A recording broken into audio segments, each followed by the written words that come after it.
যুগে এই কলিজীবে কান্নাই হলো শ্রেষ্ঠ ধর্ম। আর না কাঁদিলে যে মা সেই নামে ক্রিয়া হয় না। কারণ যে ভক্ত যদি ভগবানকে দু ফোঁটা নয়ন বাড়ি দিয়ে অর্পণ করে, সেখানেই ভগবান যে তার দাস হয়ে যায়।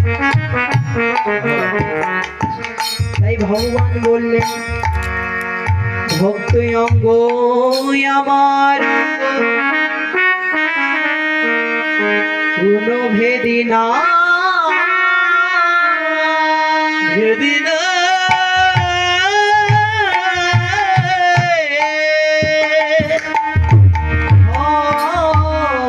রঙে করলে আঘাত,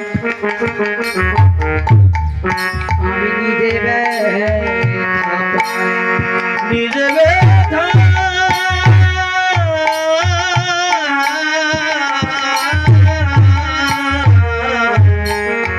নিজে ব্যথা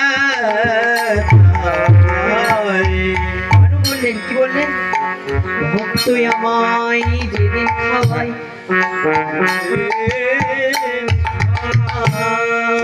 সেদিন আমি খাই,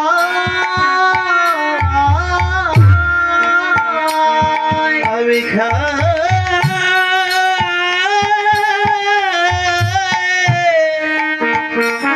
ভক্ত আমার যেদিন না খাওয়াই, সেদিন আমি উপবাস,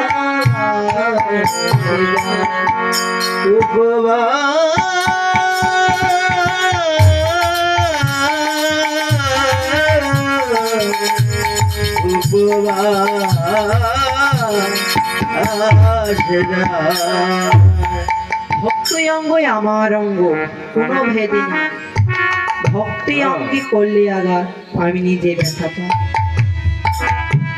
তাই গৌরহরি ভক্তির অঙ্গে বিরাজমান বাবা। আমরা যদি তাই কোনো ভক্তকে যদি আঘাত করি, তাহলে যে আমাদের ভগবানের আঘাত লাগে, সেও যে কষ্ট পায়। আঘাত করা তো দূরের কথা, যদি আমরা কোনো ভক্তকে গালিগালাজ দিই, তাহলে যে আমার ভগবানের সেই গালিগালাজে কষ্ট পায়।